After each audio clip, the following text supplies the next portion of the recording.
Audio book वाङ्मय 66 युग निर्माण योजना दर्शन स्वरूप व कार्यक्रम चैप्टर 2 पार्ट 28 युग निर्माण का आधार तत्व।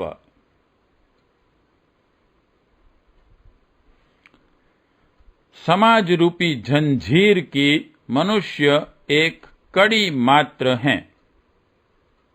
छड़ का एक सिरा आग में तपाया या बर्फ में ठंडा किया जाए तो उसका दूसरा सिरा भी गर्म या ठंडा हो जाता है। ऐसा नहीं हो सकता कि छड़ का जितना स्थान तपाया जाए उतना ही गर्म हो, बाकी ज्यों का त्यों बना रहे। मनुष्य समाज भी एक छड़ की तरह है। यदि किसी समाज में दोष दुर्गुण उत्पन्न होते हैं तो शांति प्रेमी लोग उसके कुप्रभाव से बच नहीं सकते और सद्प्रवृत्तियों से सारा समाज भरा रहता है। तो एक व्यक्ति दुर्गुणी हो तो भी उसे समाज के दबाव से सुधरने को विवश होना पड़ता है। विश्व शांति और युग निर्माण के जिस महान लक्ष्य को लेकर हम अग्रसर होते हैं वह केवल कुछ व्यक्तियों के संत बन जाने से संभव न होगा, वरन जन समूह में व्याप्त प्रवृत्तियों का ध्यान रखना होगा और दोष दुर्गुणों को, दोष दुर्भावों को हटाकर उनके स्थान पर सद्विचारों और सत्कर्मों की स्थापना करनी पड़ेगी। डिवीजन ए, विचारों से कार्य प्रेरणा। कार्यों के मूल में विचार हैं। मस्तिष्क में जिस प्रकार के विचार घूमते हैं उसी प्रकार के कार्य होने लगते हैं। जिस वर्ग के लोग स्वार्थपरता, तृष्णा, वासना और अहंता के विचारों में डूबे रहते हैं वहां नाना प्रकार के क्लेश, कलह, दुष्कर्म एवं अपराध निरंतर बढ़ते रहते हैं। पर जहां परमार्थ, संयम, संतोष और नम्रता, आदर्शवाद को प्रधानता दी जाती है वहां सर्वत्र सत्कर्म ही सत्कर्म होते दिखाई पड़ते हैं और उसके फलस्वरूप सतयुगी सुख शांति का वातावरण बन जाता है। जिस प्रकार स्वस्थ शरीर से स्वच्छ मन का संबंध है उसी प्रकार स्वच्छ मन के ऊपर सभ्य समाज की संभावना निर्भर है। यदि शरीर बीमार पड़ा रहेगा तो मन में निम्न श्रेणी के विचार ही आवेंगे। अस्वस्थ व्यक्ति देर तक उच्च भावनाएं अपने मन में धारण किए नहीं रह सकता। उसी प्रकार अस्वच्छ मन वाले व्यक्तियों से भरा समाज कभी सभ्य कहलाने का अधिकारी नहीं बन सकता। मानव जाति एकता, प्रेम, प्रगति, शांति एवं समृद्धि की ओर अग्रसर हो, इसका एकमात्र उपाय यही है कि लोगों के मन आदर्शवाद, धर्म, कर्तव्य परायणता, परोपकार एवं आस्तिकता की भावनाओं से ओतप्रोत रहें। इस दिशा में यदि हमारे कदम उठते रहेंगे तो उन्नति के लिए जिन योग्यताओं एवं क्षमता की आवश्यकता है वे सब कुछ ही समय में अनायास प्राप्त हो जाएंगी। पर यदि दुर्गुणी लोग बहुत चतुर और साधन संपन्न बने तो भी उस चतुरता और क्षमता के दुरुपयोग होने पर विपत्ति ही बढ़ेगी।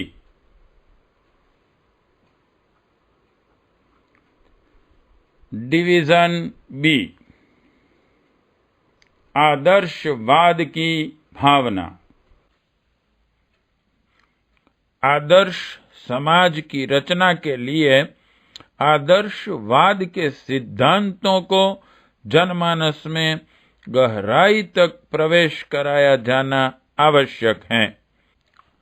कोई नियम, निर्देश, प्रतिबंध या कानून मनुष्य को सदाचारी बनने के लिए विवश नहीं कर सकते। वह अपनी चतुरता से हर प्रतिबंध का उल्लंघन करने की तरकीब निकाल सकता है, पर यदि आत्मिक अंकुश लगा रहेगा तो बाह्य जीवन में अनेक कठिनाइयां होते हुए भी वह सत्य और धर्म पर स्थिर रह सकता है। उसे कोई प्रलोभन, भय या आपत्ति सतपथ से डिगा नहीं सकती। यह आध्यात्मिक अंकुश ही हमारे उन सारे सपनों का आधार है जिनके अनुसार समाज को सभ्य बनाने और युग परिवर्तन होने की आशा की जाती है। डिवीजन सी, श्रेय पथ के पथिक। किसी समय भारत सभ्यता की दृष्टि से बहुत ऊंचा था। उस स्थान का एक ही कारण था कि हमारा सारा समाज आदर्शवाद पर परिपूर्ण निष्ठा धारण किए रहता था। श्रेय मार्ग पर, धर्म पथ पर चलने की जब भी प्रवृत्ति उत्पन्न हुई है, तभी सतयुग के स्वर्गीय दृश्य उपस्थित हो गए हैं, और जहां भी स्वार्थपरता और दुष्टता की है, वहां क्लेश, कलह का, दुख, दारिद्र्य का नारकीय वातावरण उत्पन्न हो गया है। हमारे पूर्व पुरुष इस तथ्य को जानते थे, इसलिए वे सुख साधनों को ढूंढने के साथ साथ इस बात के लिए भी सचेष्ट रहते थे कि हर व्यक्ति आदर्शवादी बने। आदर्शवादी व्यक्ति स्वयं ही आत्म शांति प्राप्त नहीं करता, वरन सारे समाज के लिए आनंद और उल्लास की परिस्थितियां उत्पन्न कर देता है। डिवीजन डी, रामायण का आदर्श। रामायण काल पर जब दृष्टिपात करते हैं तो राम, लक्ष्मण, भरत, कौशल्या, सुमित्रा, सीता, उर्मिला, हनुमान, जटायु आदि के आदर्शवाद को ही उस स्वर्गीय आनंद को उत्पन्न करते हुए पाते हैं, जिसके स्मरण मात्र से हम आज भी पुलकित और भाव विभोर हो जाते हैं। यदि इन महापुरुषों ने ऊंचे आदर्शवाद का परिचय न दिया होता, हर एक ने अपने अपने संकुचित स्वार्थ की दृष्टि से सोचा होता, तो राजघरानों में होते रहने वाले षड्यंत्रों से बढ़कर वहां और कोई विशेषता दृष्टिगोचर न होती। अपने माता पिता की प्रसन्नता के लिए रामचंद्र जी ने जिस प्रकार का उदार दृष्टिकोण रखा, उससे आज तक बच्चों को मातृ पितृ भक्ति की शिक्षा मिल रही है। लक्ष्मण और भरत का भातृ प्रेम, कौशल्या और सुमित्रा का अपने बच्चों के सन्मार्ग पर कष्ट उठाने के लिए प्रोत्साहन, सीता का पतिव्रत, उर्मिला का अपने पति के आदर्शवादी बनने का संतोष, हनुमान का न्याय पक्ष के लिए अपना जीवन दान करना, जटायु जैसे दुर्बल पक्षी का अन्याय से संघर्ष करते हुए प्राण देना आदि कतिपय महानताएं ऐसी हैं जिनके होने से ही रामायण कहला सकने योग्य बनी है। अंधे माता पिता की कांबर को कंधे पर रखकर उन्हें तीर्थ यात्रा कराने वाले श्रवण कुमार अपने पूर्वज पुरुषों की मुक्ति की आवश्यकता और प्यासी भूमि को तृप्त करने के लिए कठोर तप करने वाले भागीरथ अपने पिता शांतनु के विवाह का साधन बनाने के लिए स्वयं आजीवन ब्रह्मचर्य का व्रत धारण करने वाले भीष्म, पिता ययाति की प्रसन्नता के लिए अपना यौवन दान कर देने वाले पुरु का आदर्श चरित्र आज भी हमारे बच्चों में पितृ भक्ति पैदा करने के लिए प्रेरणा स्रोत बने हुए हैं। डिवीजन ई, पति व्रत और पत्नी व्रत। पति व्रत धर्म का अनुकरणीय उदाहरण उत्पन्न करने वाली भारतीय नारियां इस गए गुजरे जमाने में भी धर्म से लड़खड़ाने वाले पैरों को धर्म मार्ग पर आरूढ़ करने की शिक्षा देती रहती हैं। अंधे पति के साथ विवाह होने पर धृतराष्ट्र की पत्नी गांधारी ने अपनी आंखों पर जीवन भर के लिए पट्टी बांध ली।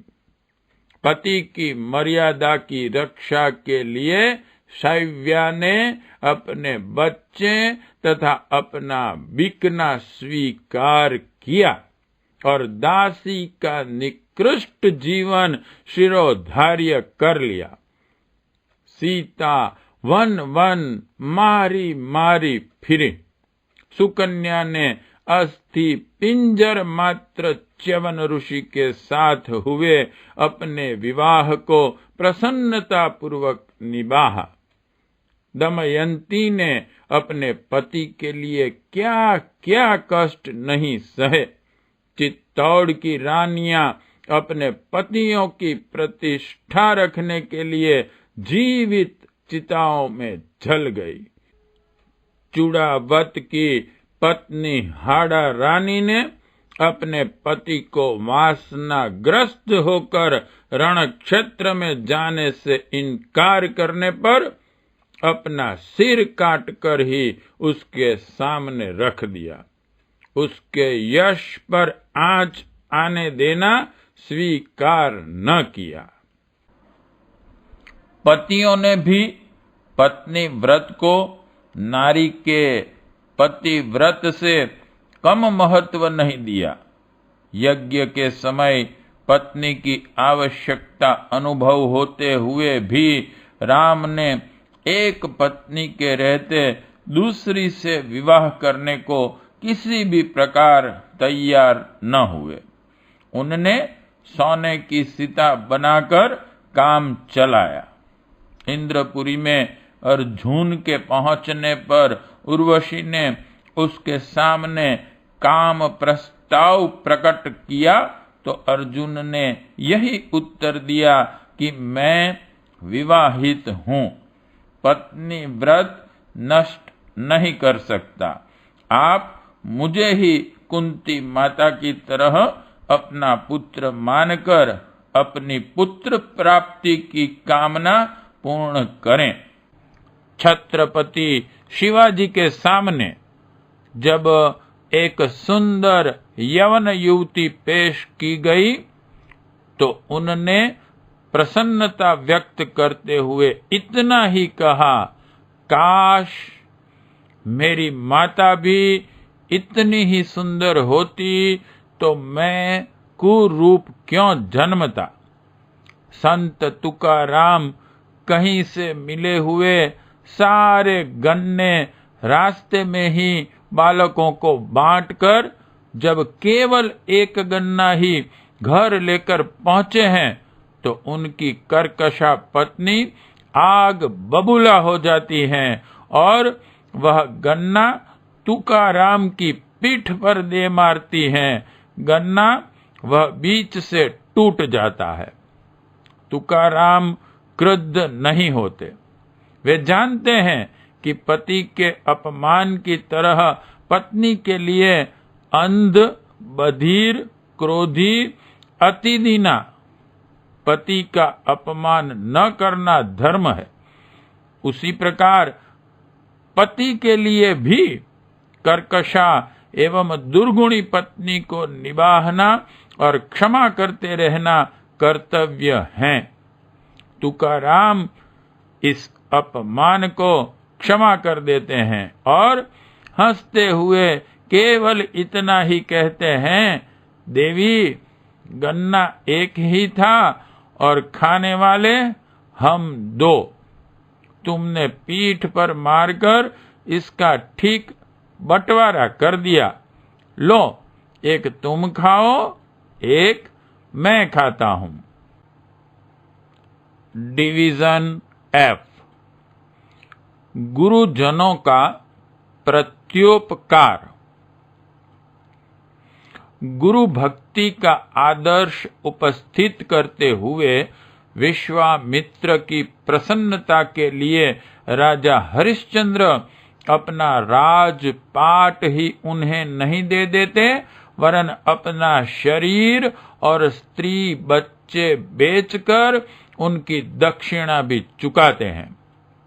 दिलीप, गुरु की गौ पर सिंह द्वारा आक्रमण होने पर अपना शरीर देकर भी गुरु धन की रक्षा करते हैं।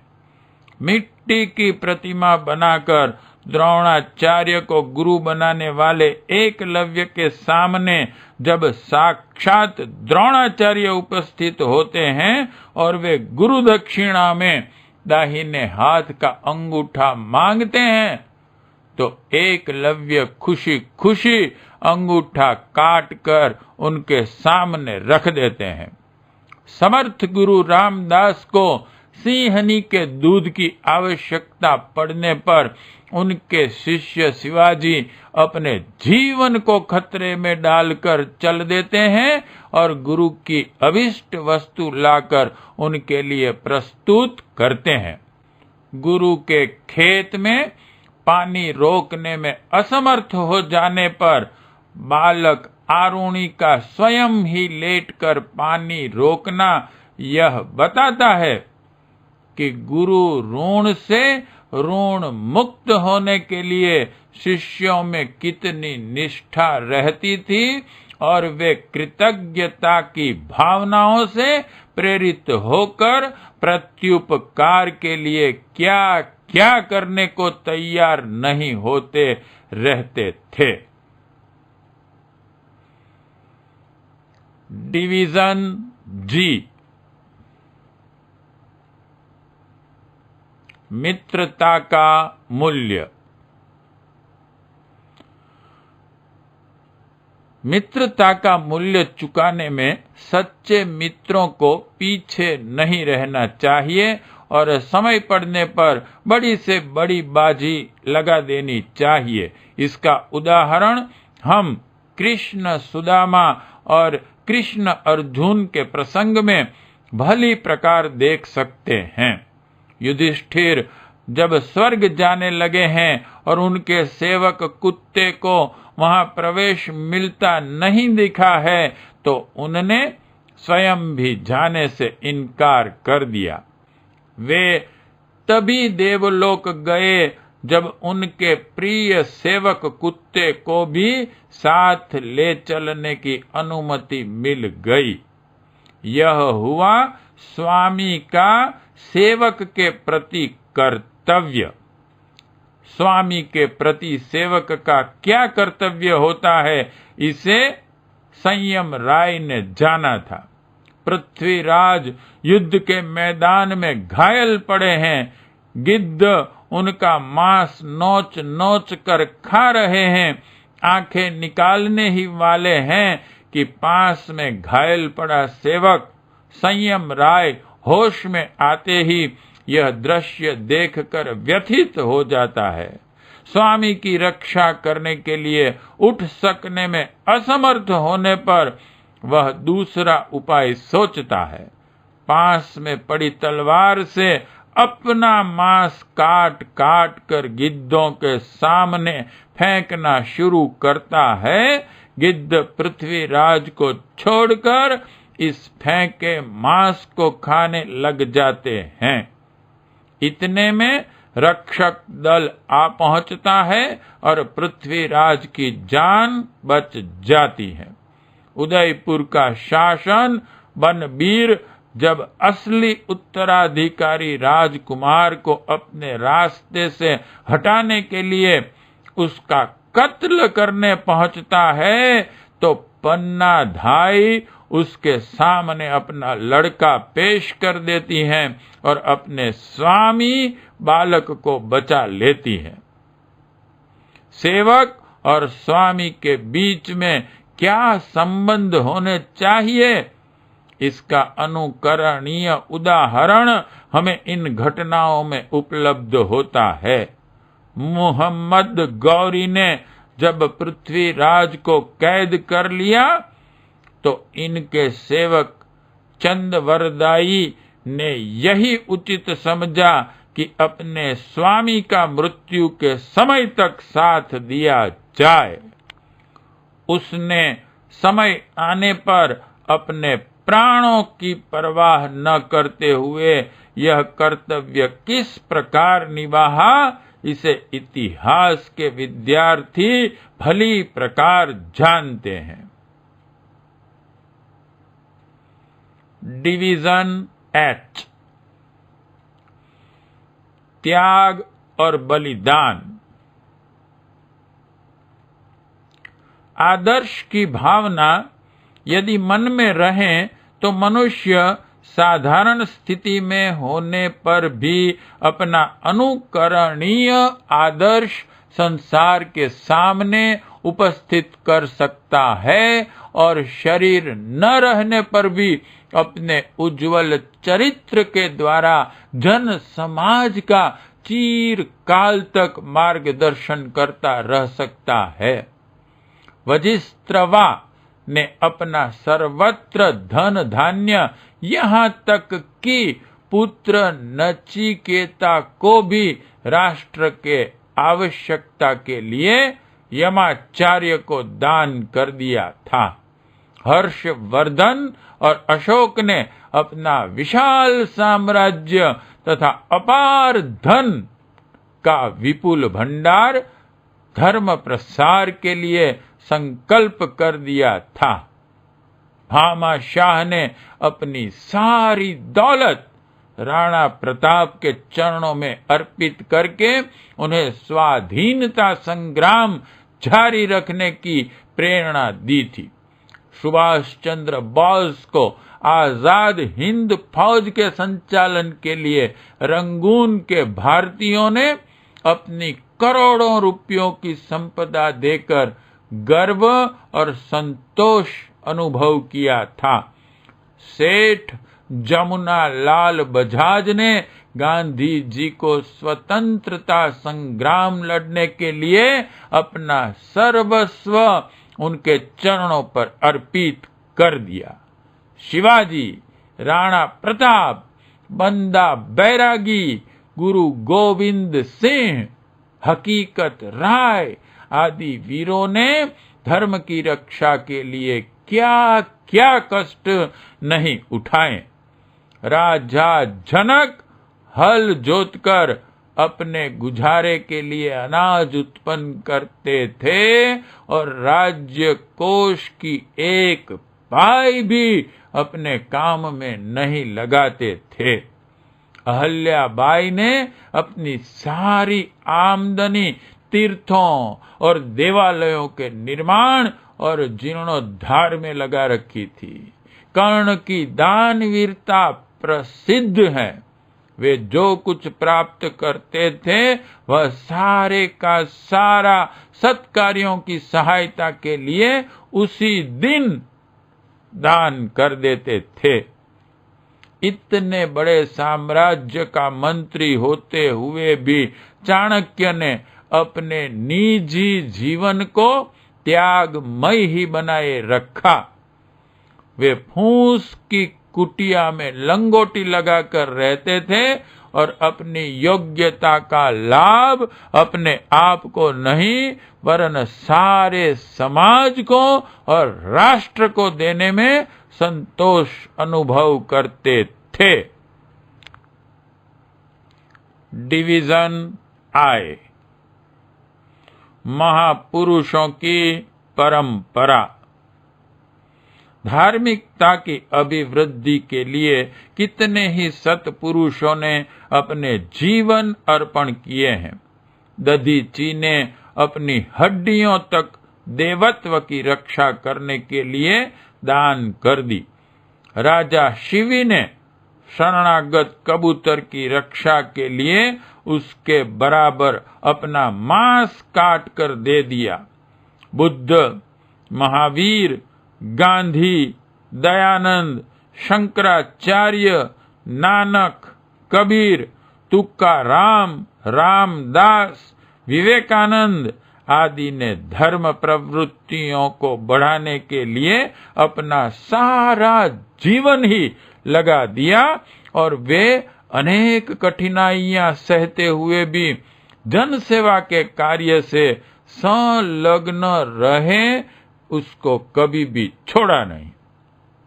सत्प्रवृत्तियां जब भी किसी के मन में जाग पड़ती हैं तो वह पिछले बुरे जीवन का परित्याग करके उच्च कोटि का महापुरुष बन जाता है। तुलसीदास की मोह वासना प्रसिद्ध है। वे रात में नदी को मुर्दे पर बैठकर पार करके और पनाले पर लटकते हुए सांप को पकड़कर पत्नी के पास पहुंचे थे। सूरदास के वेश्यागामी जीवन के बारे में प्रसिद्ध है, जिससे क्षुब्ध होकर उन्होंने अपनी आंखें फोड़ी थी। आम्रपाली सारे यौवन काल में वेश्यावृत्ति करती रही। वाल्मीकि के जीवन का बहुत बड़ा भाग डाकू का कार्य करते हुए बीता। अजामिल कसाई था। अंगुलीमाल नित्य नर हत्या करके मनुष्यों की उंगलियों की माला पहनता था। इस प्रकार के घृणित जीवन बिताने वाले के मन में भी जब धर्म प्रवृत्ति जीवित होती तो उनके जीवन का काया कल्प हो जाता है और वे देवताओं की श्रेणी में गिने जाने लगते हैं। डिवीजन जे। इस अग्नि परीक्षा को स्वीकारें। सभ्य समाज की रचना इस आदर्शवाद को हृदयगम करने से ही संभव हो सकती है, जिसे हमारे पूर्व पुरुषों ने बड़ी श्रद्धा भावना के साथ अपने जीवन का लक्ष्य बनाए रखा था। हो सकता है कि महानता के मार्ग पर चलते हुए किसी को कष्ट और कठिनाइयों की अग्नि परीक्षा में होकर गुजरना पड़े, पर उसे आत्मिक शांति और कर्तव्य पालन की प्रसन्नता हर घड़ी बनी रहती है। इस मार्ग पर चलते हुए व्यक्ति को असुविधा हो सकती है, पर समाज का विकास इसी त्याग और बलिदान के ऊपर निर्भर रहता है। चरित्रवान व्यक्ति ही किसी समाज की सुख संपत्ति होते हैं। हम अतीत काल में विश्व के सुदृढ़ आदर्शवाद के आधार पर ही रहे हैं, अतः जबकि हम अपनी उस पुरानी महानता और उज्जवल परंपरा को पुनः लौटाने चलते हैं तो इस आदर्शवाद का ही अवलंबन करना होगा। धैर्य और कर्तव्य को दृढ़ता पूर्वक जीवन में धारण करना पड़ेगा। पार्ट 28